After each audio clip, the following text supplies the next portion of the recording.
This is gonna be a decently casual video just because I don't need to go crazy.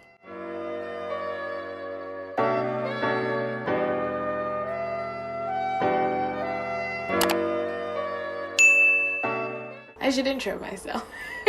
Hello, my name is Isis and this is Isis's Hi, and welcome back to my channel. I talk about research and any social topics that matter to me, so thank you for joining and welcome. Today we're going to be talking about Disaster SNAP or DSNAP and what that means in COVID-19. The Disaster Supplemental Nutrition Assistance Program, or DSNAP, gives food assistance to low-income households with food loss or damage caused by a disaster. And so what do we mean when we talk about a disaster? It doesn't necessarily have to mean a tornado or a hurricane or anything to that effect. It can simply just be maybe a global pandemic, so like COVID-19. That would be considered a disaster.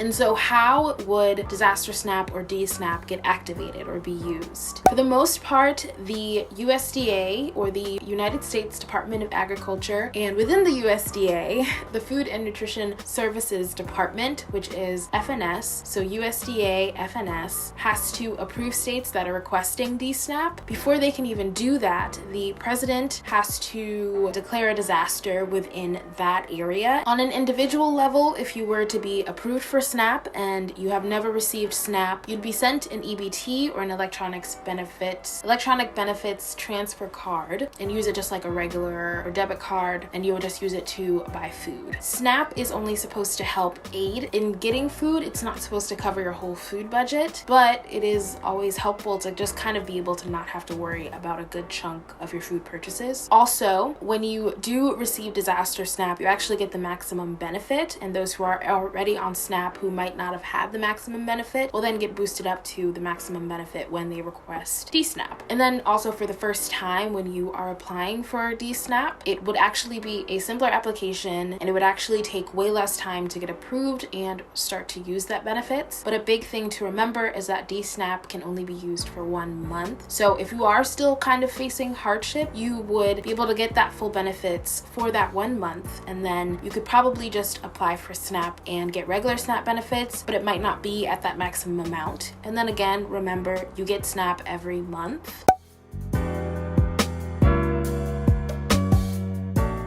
Because of the different needs of disaster survivors, DSNAP uses different standards than normal SNAP. If you would not normally qualify for SNAP, you would most likely be able to qualify for DSNAP because the flexibilities and the requirements are way more broad and vaguer so that everybody can actually be able to get this. You would most likely qualify for DSNAP if you had one of the disaster-related expenses, and that would be home or business repairs, temporary shelter expenses, maybe evacuation or relocation expenses, home or business protection, if you had a disaster-related personal injury, including funeral expenses. So if somebody you knew maybe passed away, you would be qualified for DSNAP, or if you had an injury related to the disaster, you would be qualified for DSNAP. And loss or no access to income during the disaster, and that could include either getting fired, maybe your work hours may be getting cut, or your pay isn't as regular as it used to be. So maybe you would receive your pay every week, and that just isn't the case anymore. So you would be qualified under DSNAP. In some cases, food loss after a disaster, like flooding or power outages, if you would like to get DSNAP and you are currently on SNAP, you are still able to do that, and you would just be able to get the maximum amount for that 1 month. And you just have to have less than the monthly maximum. And so once your state sets up the DSNAP program, you'll have about a week to apply. And then if you do qualify, you will get your benefits within 3 days. And the reason that everybody just gets the maximum amount of SNAP is so that it's equal between those who usually wouldn't qualify for DSNAP and those who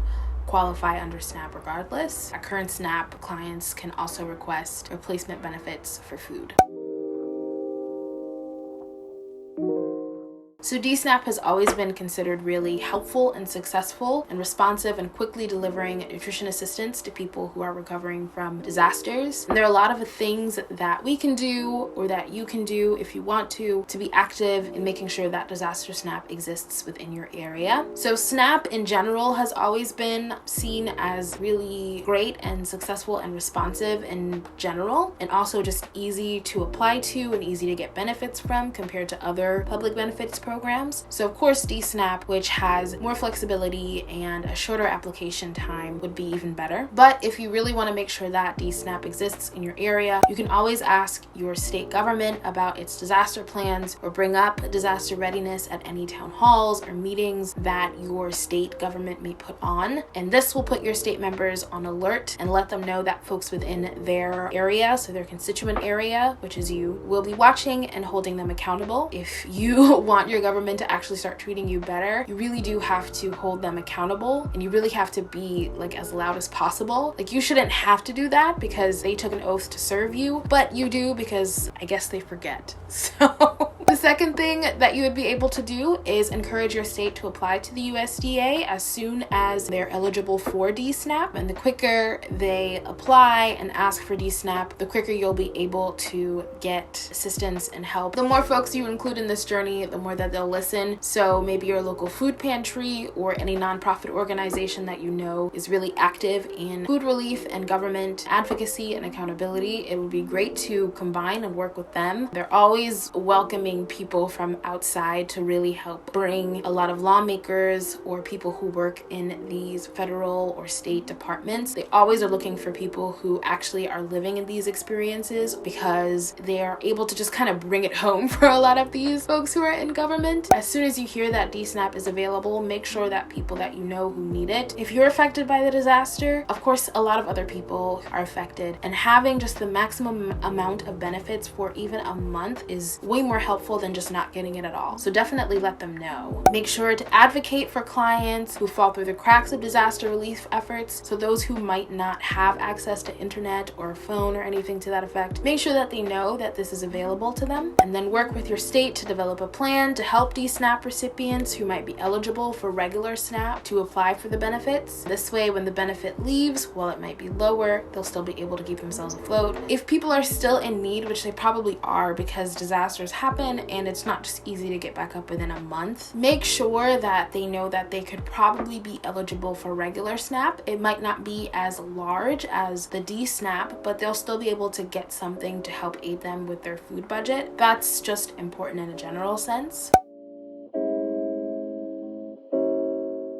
So lastly, how does this all relate to COVID? So it relates to it a lot. As I said in the beginning, DSNAP doesn't always just mean natural disasters. It can mean kind of any kind of disaster. So a global pandemic is incredibly related to DSNAP. So some of the stuff that is being done now due to the pandemic that is definitely going to help with SNAP in general, but also aid with DSNAP in case something ever happens again. They were increasing SNAP benefits during the pandemic. So even though DSNAP might have ended, there's still aid coming in. They also expanded access to online purchasing, and I'm gonna leave a link down below that lists out which stores within your state are being accepted for online purchasing that accepts SNAP online. Like, you don't think about that stuff because everything should be accepted. Cashier's checks are accepted online for grocery shopping, so why wouldn't DSNAP be accepted? Since March, states have been using temporary SNAP requirement flexibilities to provide emergency benefit supplements, maintain benefits to households with children that are missing school meals, and ease program administration during the pandemic. These options have allowed states to deliver more food assistance to struggling families, help manage rising administrative demands, and ensure that participants maintain a lot of their much needed benefits during these times. And so that's kind of it for this week. It feels really short. I'm not gonna lie, I'm not a huge fan of this video. I don't know. I think it's really important to understand and know more about these kinds of programs, and I could go into so much of a tirade about how much I've learned about food relief and food recovery, and this is just one of them. And it's like a really small part of it, but it's also a really important part of it, even though it doesn't feel incredibly important. So I do hope you enjoyed this video. I'll see you all in the next one. Peace out.